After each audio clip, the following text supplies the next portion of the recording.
Welcome back to another episode of Wholistic Conversations. I'm your host, Brittany, and today on this episode, I'm going to bring you all something you probably never heard of, okay? We have an amazing guest here by the name of Malik, and he's a cardologist, okay? You might be wondering, what is it? And we about to dive right into it. So Malik, please help the people help them understand what is a cardologist. A cardologist is a person who uses the 52 deck of playing cards blended with astrology to show the true essence of what the deck of cards was. And that's to be like a human GPS for our lives. Mm-hmm. Okay.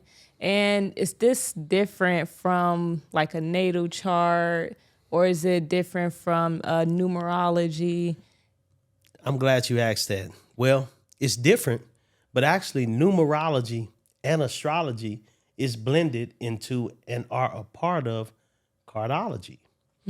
Each card is in the deck, the 52 deck of playing cards that we was taught to play poker and, pity pat and baccarat and different things like that with. Each card in the deck is connected to a date on the calendar. Mm-hmm. So if you have a birth date, you have a card. You actually have two cards. The first card is called your birth card. It represents your soul's essence, your life's purpose, and why God put you here. Okay, so wait, let's do that. Okay. Let's do it right now. Let's find out what my you said soul purpose? Absolutely. What is, okay, so let's break it down for me and help me understand what is my soul purpose. Okay. What's your birthday? August 26, 1996. 26. You are the King of Heart in the card deck. Okay. The King of Heart is what's called your birth card. It represents your soul's essence, your life's purpose, and why God put you here. It also represents the star that was closest to the earth at the time of your birth. The King of Heart represents you as a woman, as a powerful leader. It is the highest card in the suit of love. Your thing is you deal with how things feel. How does it feel? Emotion. In fact, emotional control is one of your strong points. It takes a lot to get you off of your square emotionally. Mm-hmm. You're also a great lover. You're also someone who can basically make men and women yield to whatever you want because of the power of your love. It also represents your beauty. It's also someone who has to learn to work with others better. Mm-hmm. Because you're a king, sometimes you feel like you can do it all by yourself, and your goal is to learn to share your ideas, with others in a better way. Okay. The King of Heart is such a powerful card because you have the ability to keep on moving. Mm-hmm. Your life is about transformation. You can let something go and be on to the next. Mm-hmm. That represents the power of the Nine of Spades, which is your blessed karma card, which represents your highest potential. So wait, I'm a number. That's for me. No, yes, that's part of you. Okay. Because the King of Heart has what I call two angels. Mm-hmm. One angel represents the weaknesses and the things they need to work on, and I talked about that, which was cooperating with others, being a better partner. Right. And because I think with you're absolutely correct, because I did a natal chart reading through an app called The Pattern, and it was like, yes, you're independent. Yes. Like with my South Node being an Aries. Yes. It was saying like, yeah, you got this independence about you, but the North Node, the from what my friend explained, it is the thing you should be becoming. Yes. And it was saying like working together with people, empathizing more, not being so independent and being more group oriented. Yes. So a lot of that is aligning with some of the things it go hand in hand because the 7 visible planets are a part of what we call the grand solar spread, which is the chart that every person in the world's card is on and represents their life path. Okay. Yes. Okay, so let's keep going. So I got the King of Hearts, I got what I need to work on. What you need to work on is Yes. represented by what we call your challenging karma card, but what I call your challenging angel or your shackles. The things that the weaknesses that you need to strengthen in order to become a stronger person, so that you can unlock your highest potential, which is your blessed karma card or your angel, which is represented by the 9 of spades. Okay. You know, which graduates you in lifestyle, you know, graduation in spirituality, graduation in health. In fact, you are in the health and wellness field. In fact, true. you told me that's what you do. That's what I do. I said, hey, you got something to get this mucus out of me? You said, look, I got this. See, so the 9 of spades represents you being a master of health and wellness as your blessed karma card. So that's just an example. But August 26th is tied to the King of Hearts. Okay. Do me a favor, just pull this up. Okay. There we go. August 26th is tied to the King of Hearts, which represents your birth card. But you also have another card. And this card is called the planetary ruler card. Okay. It represents your characteristics, your persona, and how the world sees you. The planetary ruler card is directly connected to your zodiac sign, which is a Virgo. Yes. And since Virgo is ruled by Mercury, in your life spread, your Mercury... Can I pause right there? So Mercury is the ruling planet. ruler planet of communication? Yes. Okay. Yes. Okay. Yes. And Mercury also represents your mindset and how you think. Okay. And this is powerful right here, what I'm about to tell you. Okay. So your Mercury card is your planetary ruler card. And your Mercury card is the King of Diamond. Okay. So you are a double king. I'm a double king. You're one of the most powerful people born on this earth. Wow. You're a King of Heart, King of Diamond.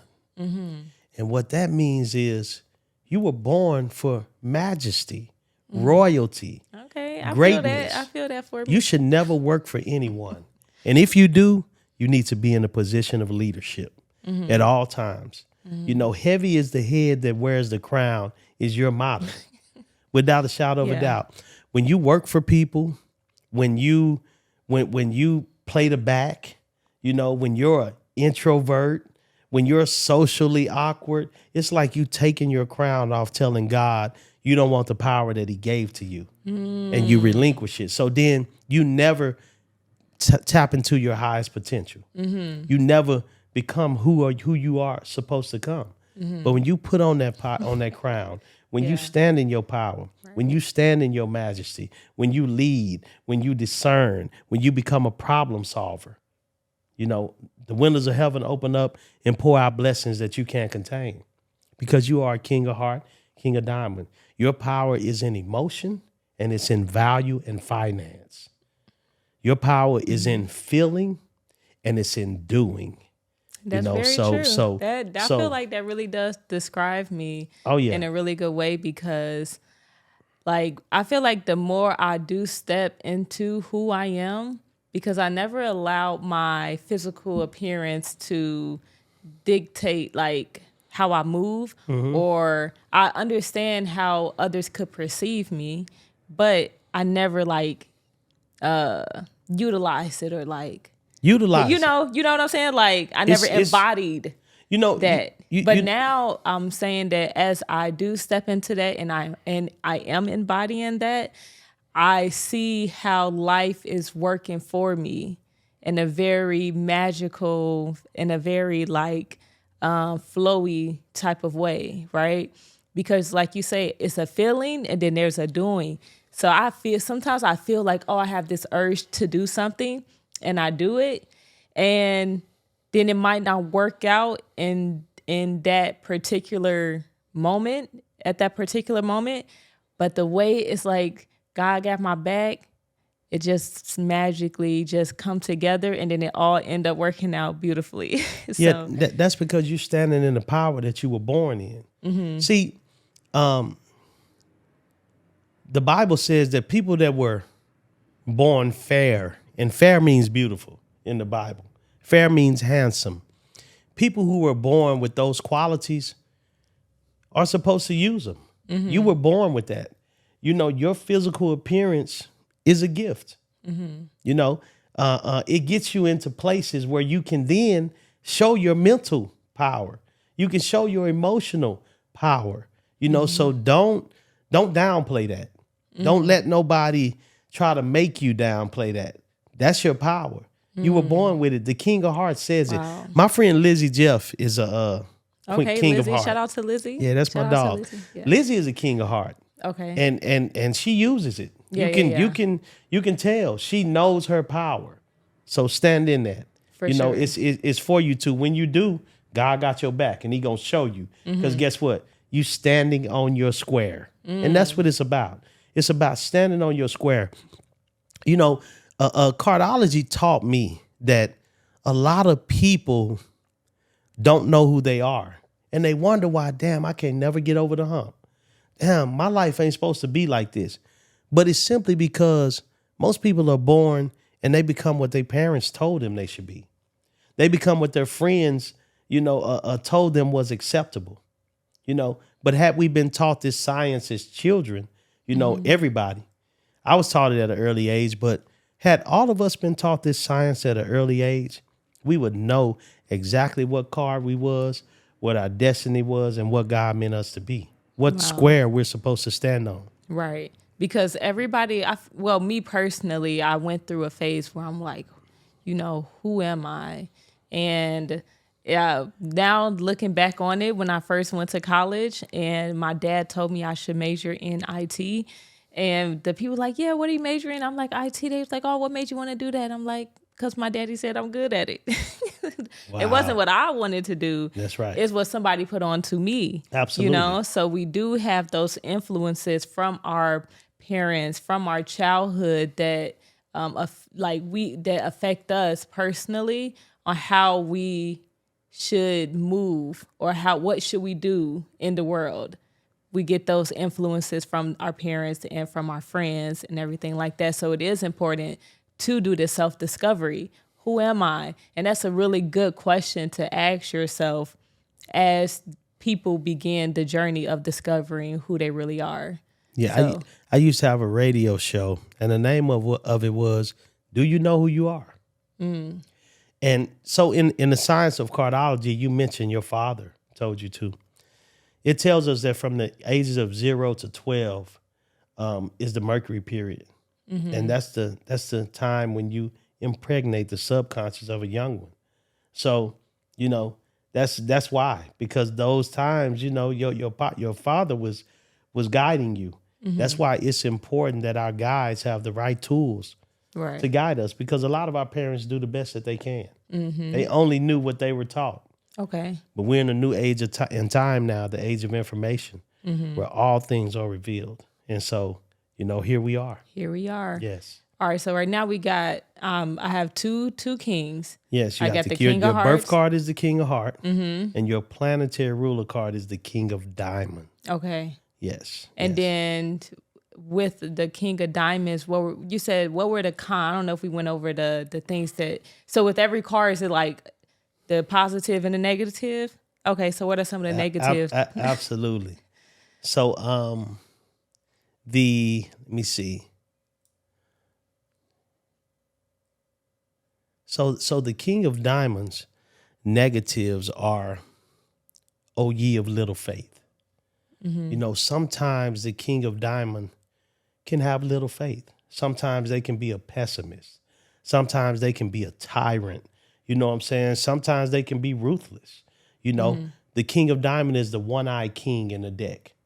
It has one eye. So that represents sometimes having tunnel vision and not being able to see the broader perspective, not being able to see things from other people's point of view. Yeah. So you definitely have to always be mindful of that when dealing with the King of Diamond, because that's very, very, very important. It is a card that has so much power that it has to make sure that it's focused, but also make sure that it has a listening ear. So you got to always have a listening ear and always guard against negative thinking. When you have a negative thought, you got to immediately shoot it down, because it's easy, for you to see it from a different way. So faith, the faith card, the seven of spade is is the card that, you have to really, really, watch out for. And in doing that, that's where all of your power is. That's how you stand on stuff. You stand on stuff to the highest degree as the king of diamond. So faith, when it says if you have the faith of a mustard seed, you can move a mountain. That's you. That's you. You have the power to move mountains. All you got to do is think on it and dwell on it. And that's your superpower. That's the blessed karma card. Good. That's the blessed karma card for the king of diamond is the seven of spade. It gives it all its power. But the challenging karma card and the things that it has to work on, the weaknesses of it, represented by the three of clubs. And the three of clubs is the writer's card.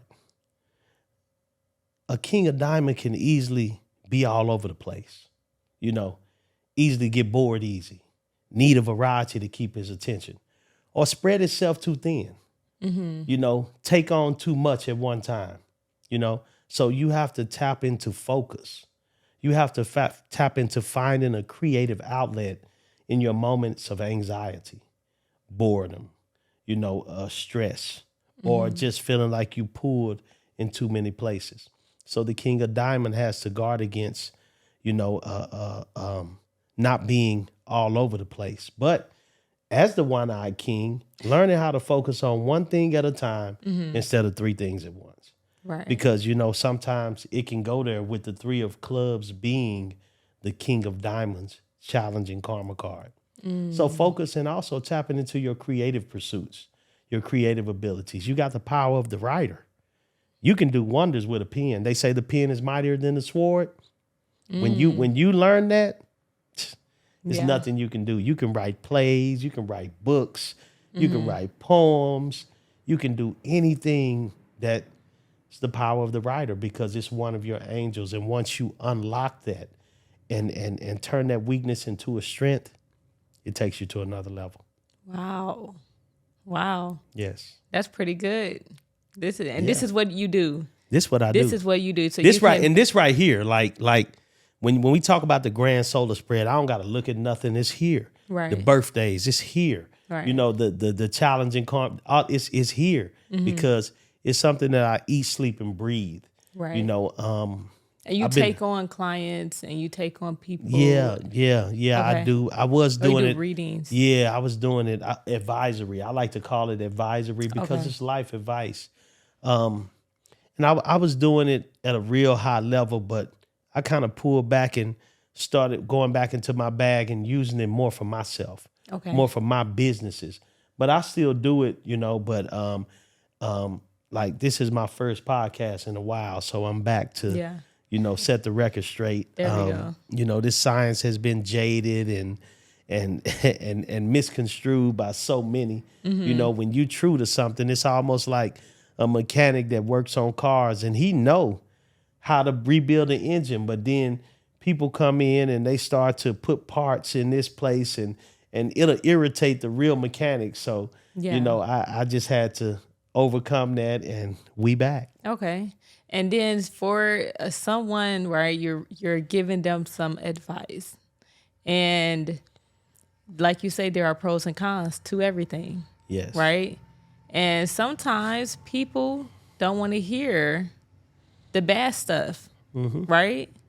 So how do you make sure that when you tell someone something, would I say bad is the word? I'm sure you probably can find a better word for that. No, challenging. Challenging, right? Like, so how do you approach that situation when there's something that you know that they should be looking out for, but they could be more sensitive to hearing it? Well, experience is the best teacher. And I learned through experience. I got a buddy who, very powerful man. And I advised for him, and, I told him something negative years ago, and it affected him in a mental way. So once that happened, I tweaked everything that I did. And so now, before I talk to a client, I ask them, hey, do you want to hear the challenging things, or do you just want to hear all the good? I give them the option, because everybody has to have the option of free will. And people may not want to hear that they're going to get sick.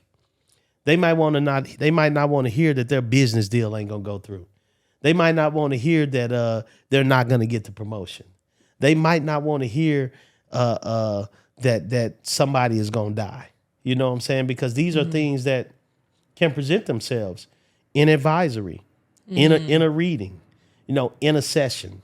So I started to ask people, and I mean, that was the best thing that I could ever do. Right. Because some people don't want to hear negativity, because that's what they'll call it. They only want to hear the positivity. Some people want balance. Right. They want everything. They want to know that it's a pothole in the road so they can go around it. Because the cards can tell you things like that. Sometimes we don't listen. The mind moves at 24 billion miles per second. Well, thought does. Thought moves at 24 billion miles per second. So I could tell you something and you go right down the road and completely forget it. Right. So that's how I handle that these days. Okay. And did you find this? Do you use it on yourself? Yes, absolutely. Okay. And you're married. Yes.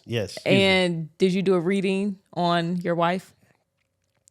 I did. Would you say that it's going as read?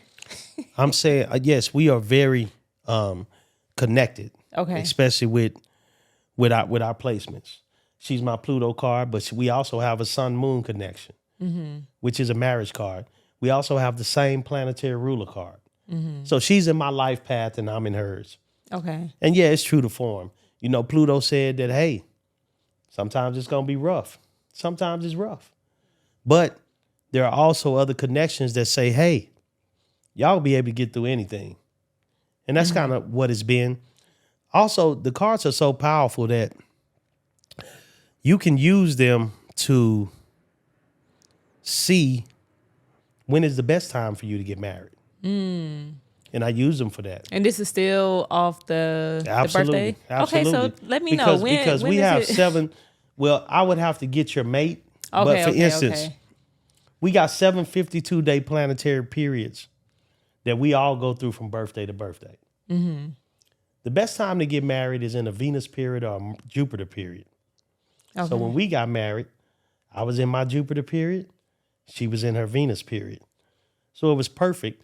And that has stood the test of time. And I truly believe that energy helps us through some of the roughest spots. And how long you all been married? We've been married since 2017. Okay.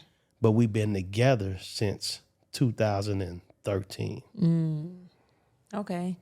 That's pretty cool. So, And what's one of the things you're learning in your marriage right now? Resilience, for better or for worse. It's easy to flow when shit is peaches and cream. But when the clashes come, can you stand the test of time? But I think the most important thing that I learned is, me being an 8 of diamond, 3 of diamond, I got a lot of control issues, just being real. I'm used to being in control of my life. I'm used to being in control of my situation.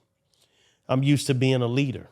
I'm used to calling the shots. It's been like that since I was little, and I had clubhouses and I had crews of homies that follow what I said. So what I learned the most, and I tell any man this, especially when you're dealing with a powerful woman. My wife is a powerful woman like you.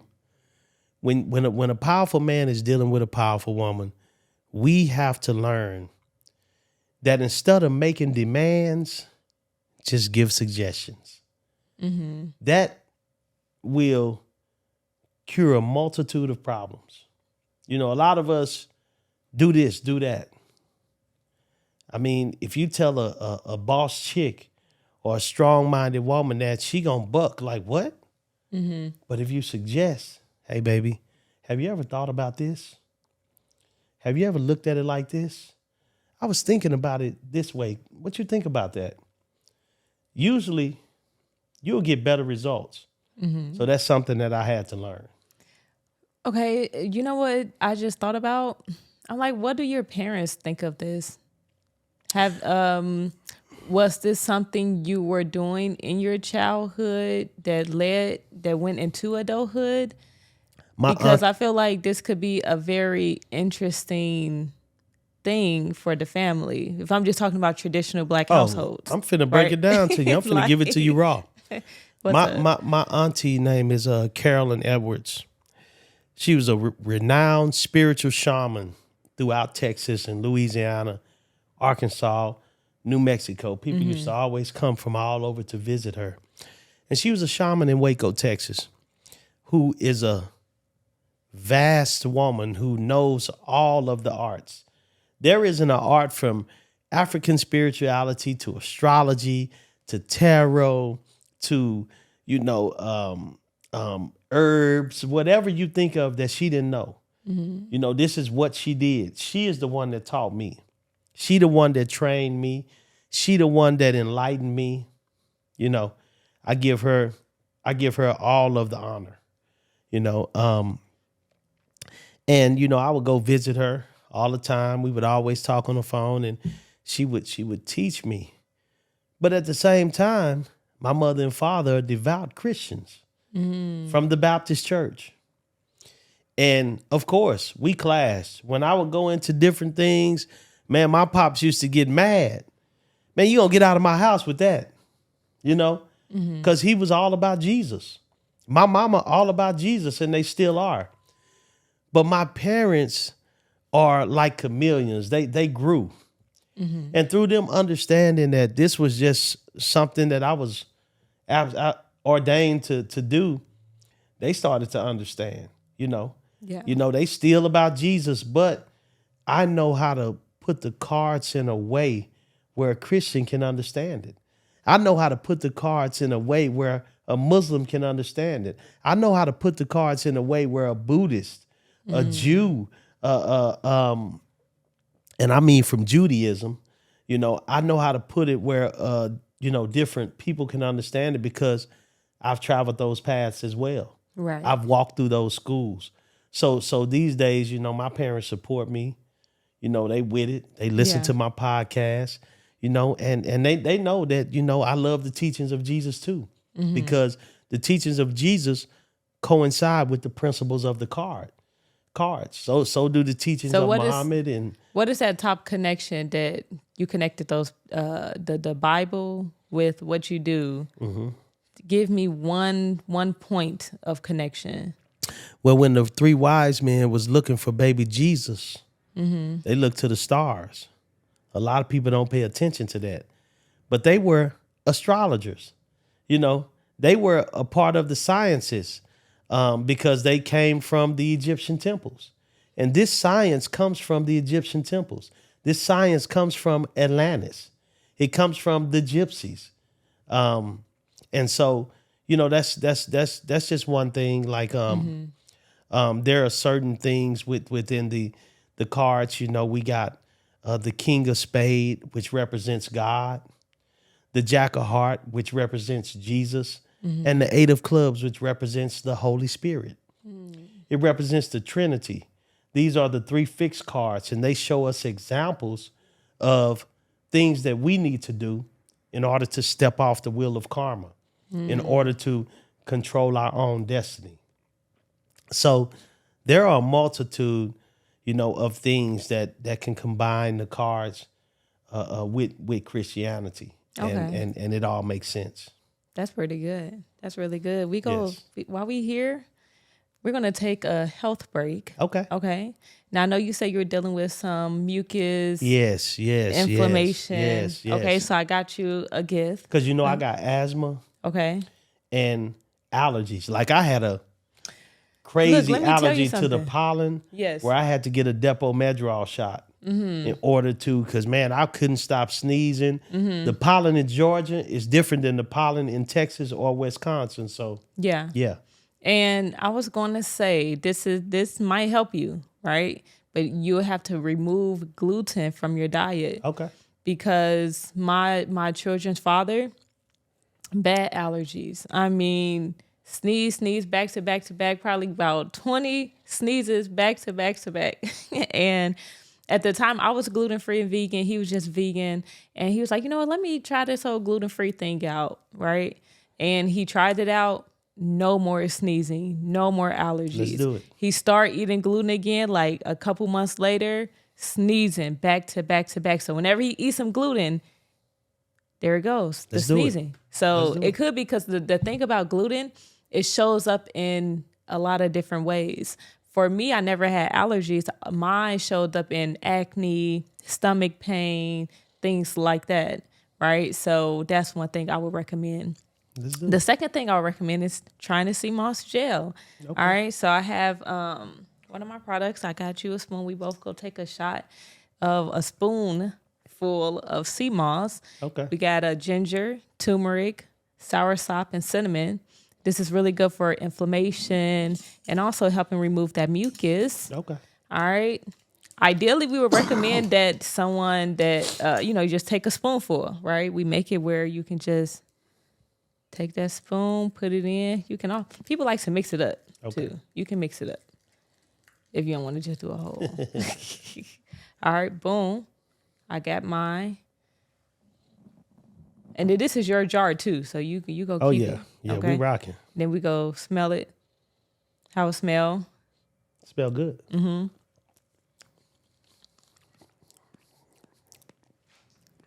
Hold on. How it tastes? Hold on. Let me tell y'all something. I've tasted a lot of sea moss in my life. It is nasty. This is good. I don't know what she put in this, but I damn near want to eat another spoonful. And you could. I've never tasted sea moss that tastes this good. Like real talk, I got some in the refrigerator, but it's so nasty. But this right here, man, this got flavor to it. Yes. I'm telling y'all, I got to tell Blue Pill and Red Pill about this because this right here is, damn, wow. So we make it to taste good. Yeah, this good. Perfect. This good. Real talk. I'm gonna tell y'all I ain't jacking either. Wow. Oh, it's over. Oh yeah. So Sea moss that tastes good in a gel form. I done taste it in a juice form, but in a gel form, yeah, you the truth. Mm-hmm. So tell me what foods hold gluten? Gluten is in a lot of foods. It's in bread, anything used with flour, right? So all-purpose flour. So, cookies, muffins, biscuits, pancakes, waffles, So all the good fried shit. chicken, like the literally everything. Even me being vegan, there's still a lot of gluten in vegan products. Like So I want to really get everything that's gluten free. gluten free, and they do have restaurants that's gluten free. They do have a lot of gluten free different like blends, gluten free flour, gluten free cookies, gluten free bread. So I would definitely recommend at least trying it for 30 days. Yeah, I'm finna take gluten out of my diet. I'm serious. You said that happened with your children's father. Yes. So I'm gonna try that because it sounds like 30 sneezes. I thought you was talking about me. I'm like, what? Yes. Sound like me. Yeah. So and it potentially might help with asthma as well. yeah, so I'm gonna do that. So I would definitely recommend going to do that. All right, so let's get back to the chart. Okay. So we got the King of Hearts, right? King of Diamonds. Yes. And what are some other things you see in the chart? You can see relationships. Like everybody in your life represents a card in your life path. For instance, what's your children's father? Just birthday. February 19th. February 19th. Let me see. February 19th is the six of diamond Okay. in the card deck. Wow. Mm-hmm. So the six of diamond, he's actually is he considered does he consider himself a Pisces? Mm-hmm. Or a Pisces? Yeah, so he's actually a six of diamond, queen of diamond. That's his card. Wow. So that tells me a lot about y'all relationship. For one, the queen of diamond and king of diamond connection represents past life.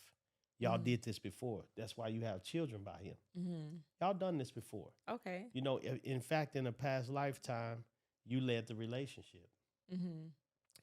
But also in this lifetime, you lead the relationship.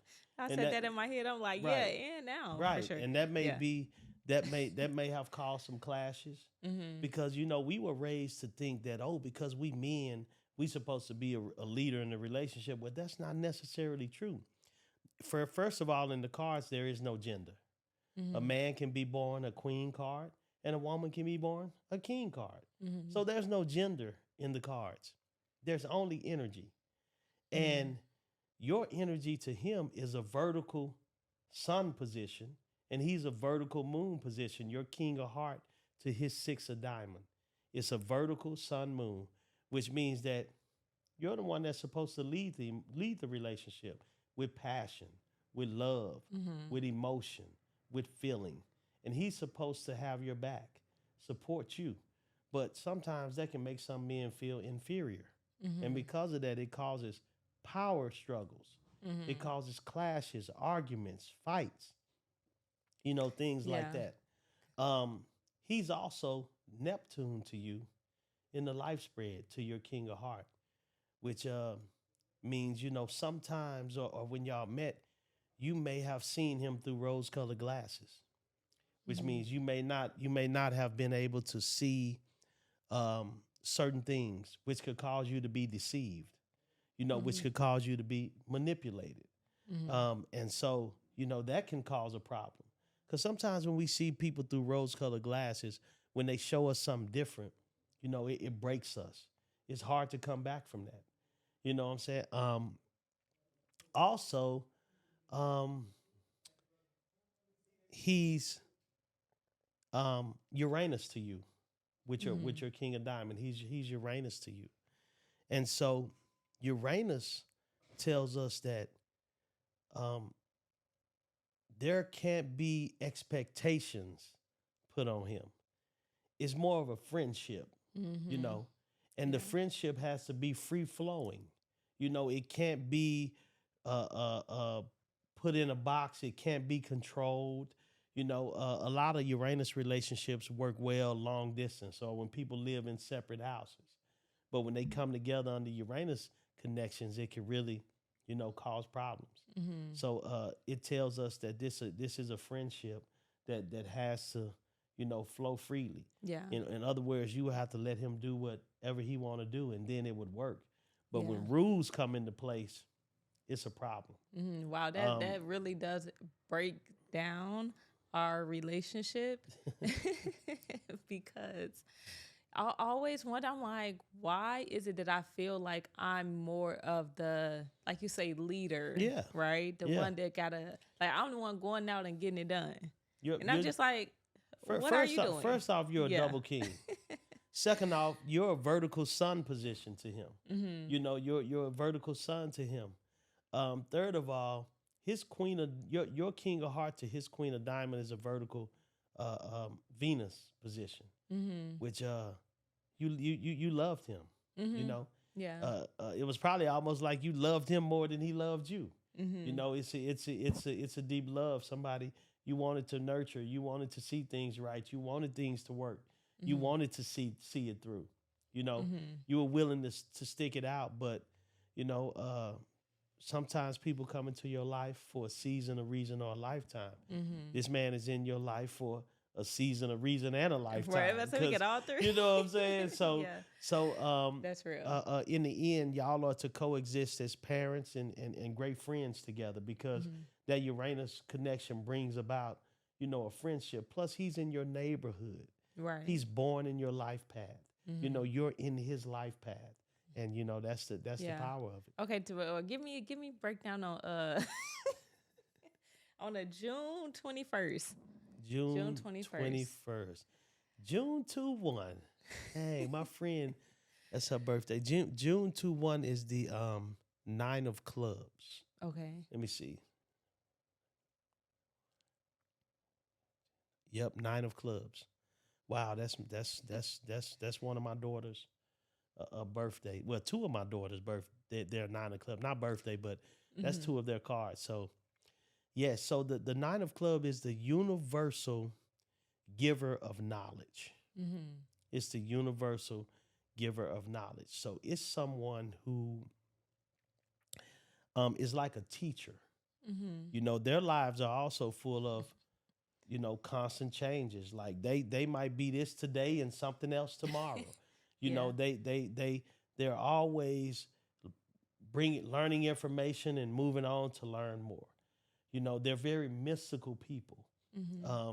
Their power is in their mind. But the connection between you and this card is you're Mars and Jupiter to them. So Mars means that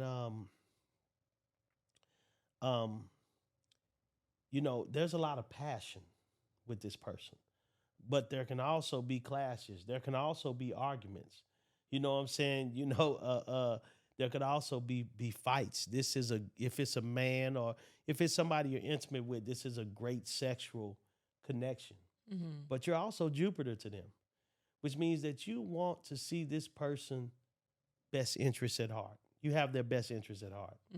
You want to give to them. You want to make sure they're okay. This is a person that you could do business with. You could do good business with. This person is also the nine of spade, which the nine of spade, as we talked about, is your blessed karma card. So this is someone, because June 21st is still a Gemini, I think. Yeah, Yep. they're still a Gemini, ruled by Mercury, like you. So y'all got a meeting of the minds. It's a mental connection. Communication, y'all can talk. That's the key to y'all. However, this person owes you a debt in this lifetime because they're your blessed karma card. So they owe you. They come to bring you something. You just got to be willing to receive it. Yes, it's going to have something to do with health. It's going to have something to do with wellness. It's going to have something to do with spiritual things, wisdom, knowledge, and a change and upgrade in lifestyle if need be. Because they come to bless you. They come to bring you a debt. They owe you a karmic debt that they have to pay. And you have to receive it. The problem with relationships when someone is one of your karma cards, or in this is, it can sometimes get complicated because you represent the things that they need to work on, the things that they weak at. And so that can be intimidating to somebody in that position, and it can cause them to be skeptical of you or look at you sideways, and all you trying to do is see the best in them. So unless that nine of spade person has worked out the things that they need to work on, it'll cause problems. But if they've worked on what they need to work on, it can be a harmonious, beautiful union. Wow. Okay. That give me a lot to think about now. Yes. Now I can go back like, are you the one or not? Yeah. So, just be mindful that we have marriageable cards in the deck and we have unmarriageable cards in the deck. Is this person unmarriageable? Oh, absolutely. Unmarriageable? Okay. But listen, but let me clarify that. Yeah. 85% of the cards in the deck are unmarriageable. And what that means is, that don't mean they're not going to get married. That just means that they might get married a few times. Or they were put here, they were put here to learn love through many different relationships. While marriageable people were put here to learn love through maybe one or two relationships. Most unmarriageable people don't just totally settle down until after 45. Right. Statistically. Most marriageable people get married early, 21, and they stay married 20 years. They stay married their whole life. Those type of things. But the good thing So is one of your cards, the I'm about king. to say, am I marriageable or unmarriageable? Well, you're a king of heart. So, Okay. the king of heart carries a lot of marriageable qualities, especially if they can learn to be a better partner, as I told you, which is something they need to work on. So, Okay. So I'm absolutely. marriageable. Woo. But that king of diamonds, whew, it's something to deal with. So, We so got both you sides. caught into a rock and a hard. Yeah, you between a rock and a hard place. Yeah. But yeah. Okay, that's pretty cool. And I want to take a turn here, and I want to talk about fatherhood. Okay. Because I think we, as a Black community, we're being raised by mostly women. So for you to be a father in your children's life, let's talk about that. I want to talk about probably the biggest struggle of being a present father. So let's talk about my journey. Okay. I wasn't always a present father. See, I grew up in the era, where men were taught to just chase money, get the money, and that'll heal everything once you get it. And I'm just being real with you. I was a Rolling Stone. I was moving and shaking. I worked in the music industry. I worked on the Chicago Mercantile Exchange. I hustled in the streets.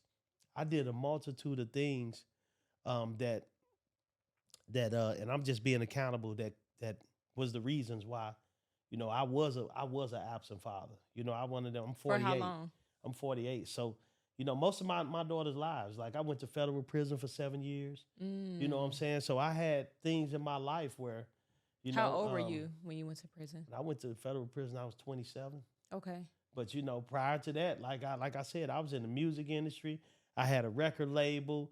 I was everywhere, traveling everywhere, and just sending money, Right. sending money. That was always the things. Well, I'm sending money, but we learned that that's not enough. Right. And hold on, but before you keep going to, which ones do you think is more important, money or presence?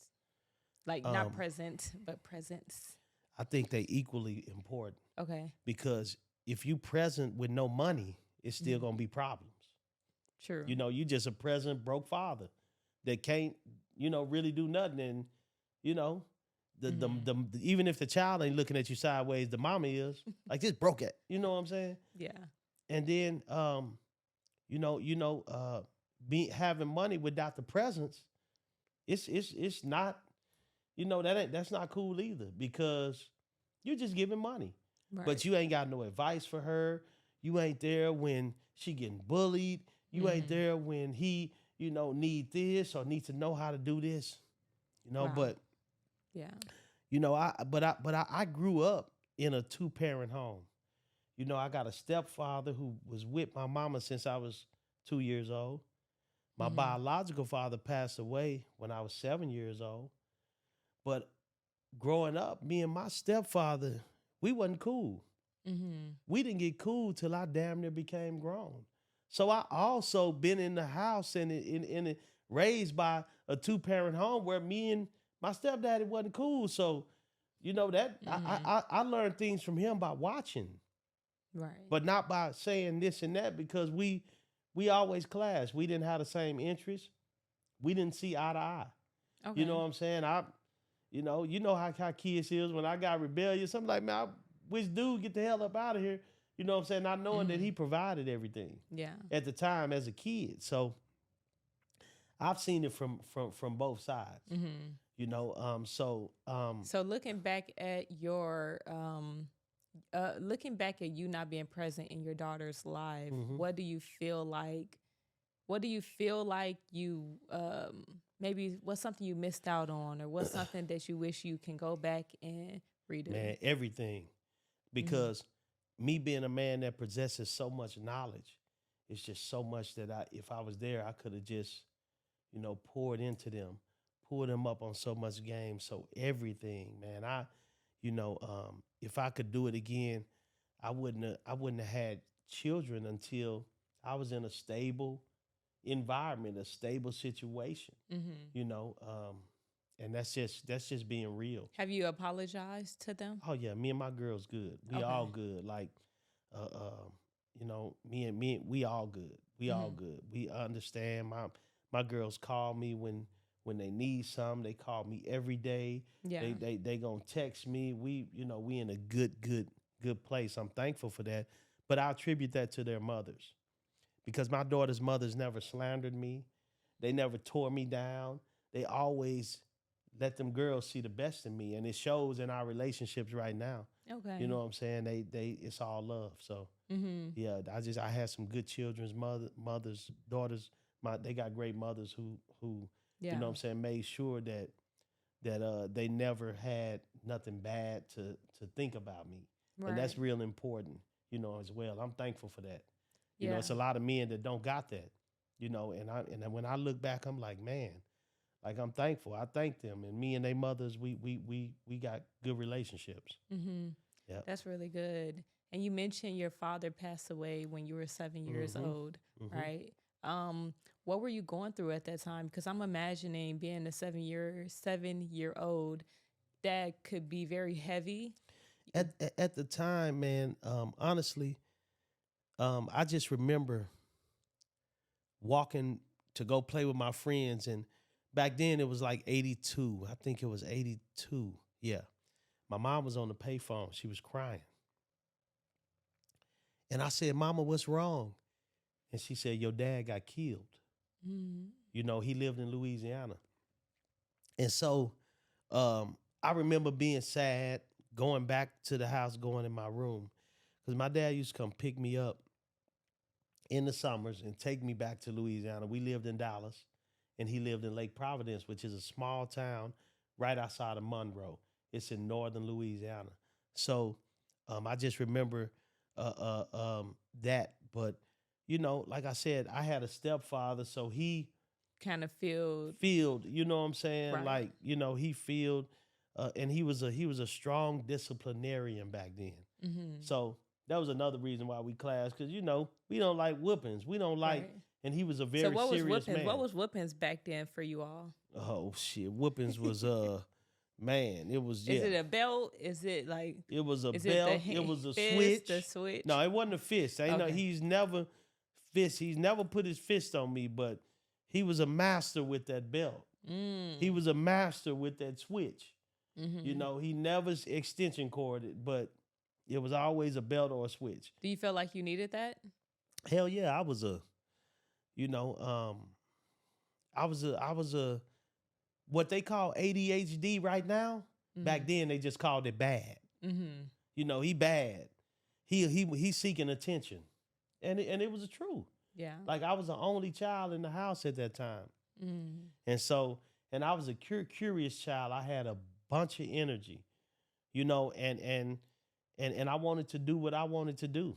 So Right. yeah. And so do you also feel like if you didn't get the whippings, and do you feel like is there any other way that it could have? What I'm saying is we often feel like we deserve the whippings because we were bad. So what I'm asking, do you think there could have been another way instead of the whippings that could have still drove the point of, doing something different as a child? Or do you feel like the whippings was the thing that like nothing else would have done it but them whippings? I think the Bible say you spare the rod, you spoil a child. And so I think that had I not got that discipline shit, I might not be here today. I just think I would have been a child running rampant. Okay. So when I look back, I think that's what's missing today. Because now they done take the whoopings out. Oh, you don't need to do that. Let's talk to them. Let's send these children to therapy. And I think therapy is some of the worst things for a little child. They don't understand that. And I think that kids need to be disciplined, the old school way. That's what I think is missing today. That's why the youth is, unchained, because, we got that discipline, and though I didn't like it, though I was mad, man, I look back and I'm thankful for my stepfather. I look back and that's my pops. Like, that's my dude. We got a great relationship. We tight. When I went to prison, he one of the only ones that held me down. And I'm just keeping it real. Yeah. When I was in a bind, when I needed something, when I needed money, he always held me down. I remember one time I did a show, and I brought an artist to do a show, and I ran out of money, and I didn't have nobody to turn to, and I asked him to stroke me a big check, and he stroked it and didn't even ask me nothing. So Yeah. that it's things like that, like so yeah, I'm thankful that he was in my life, because a lot of people I grew up with didn't make it to this, and I'm grateful that I can be here talking to you right now.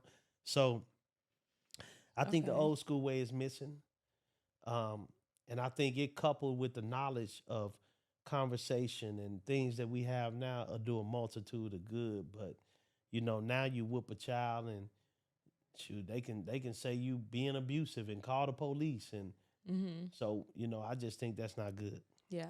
Okay. And you also mentioned prison. Mm-hmm. And, a lot of our Black men go to prison, go to jail, right? Yeah, absolutely. And that's unfortunate. So, what were some of the conditions like? Because I have seen jail on television, movies, right? But is it really like that? What was your experience? Well, I was in the feds, and prison is all about respect. It's all about men being men. And a lot of times you got boys that go to prison that's not men, and they encounter men. So when you see the bad things, when you see the challenging things, this usually has to do with that. But it's two ways that you can take prison. You can take it as a joke and go in and not learn nothing, and you'll continue the cycle. Or you can take prison as a wake-up call and go in and you can learn something, especially in the federal system. In this federal system, I know drug dealers that are business owners. I know drug dealers, former drug dealers that own trucking companies now. I know former drug dealers that are preachers now and got whole churches. I know former drug dealers that are masterful in the stock market, making millions of dollars. So in the feds, you got so much information. You got so many business-minded people that's in there for white-collar crimes that will give you the game, that will teach you that you can change your lives. So federal prison, to me, is really about rehabilitation, because you can do that. Or you can go in there, you can gamble, you can fight, you can click up with a gang. You can be on BS, you can be mad at the system, fighting the guards, going to the hole.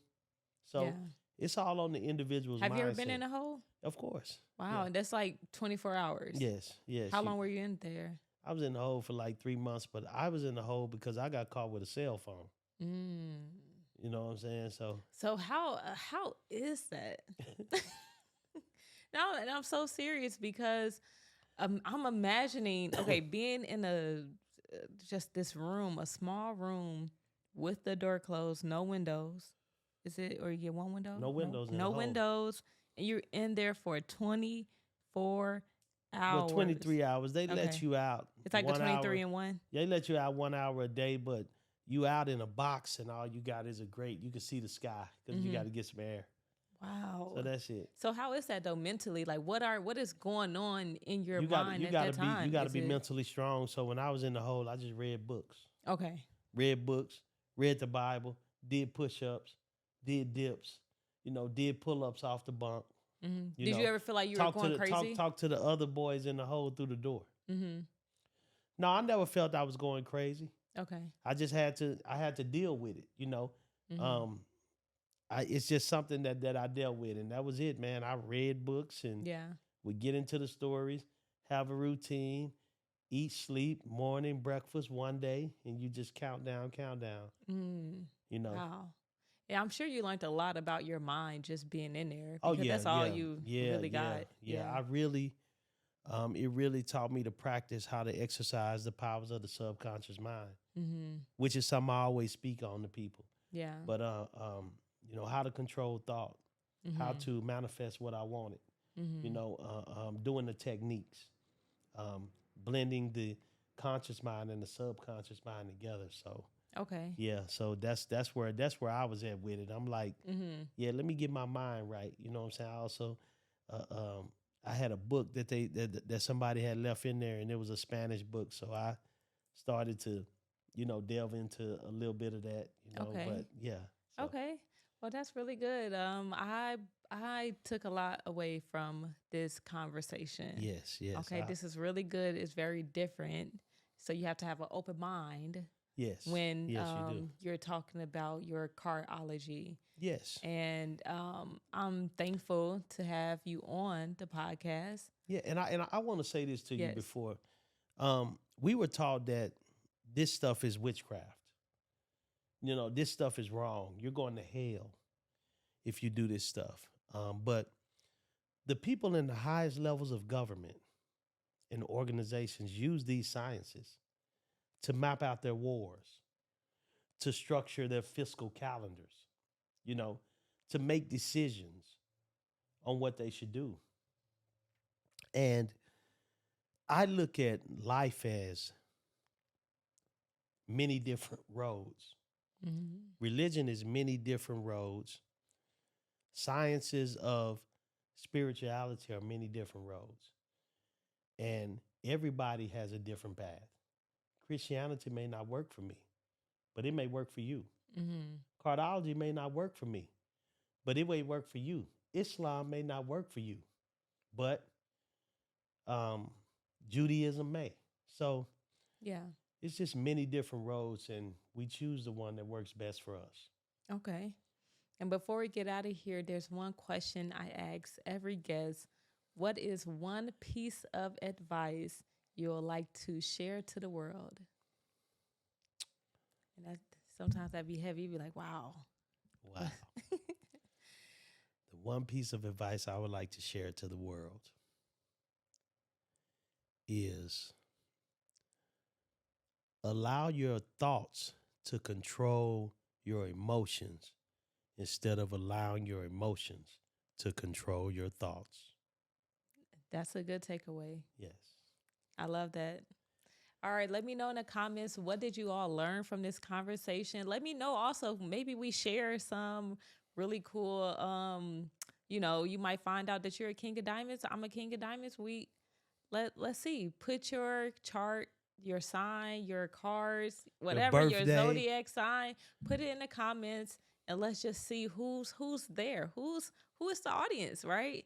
We might find out we got a lot of Virgos. That's Who right. knows? You know, so thank you all for tuning in to another episode of Wholistic Conversations. I'm Brittany, and let the people know where they can find you. I'm Malik Deshawn. You can find me at Malik Deshawn, DESHAWN, on Facebook, or you can find me on Instagram at Renaissance Man, the number 8000. So Renaissance Man 8000 on Instagram. All right, perfect. Thank you for coming on and having a Yes. really great conversation. And I will see you all next time. Peace.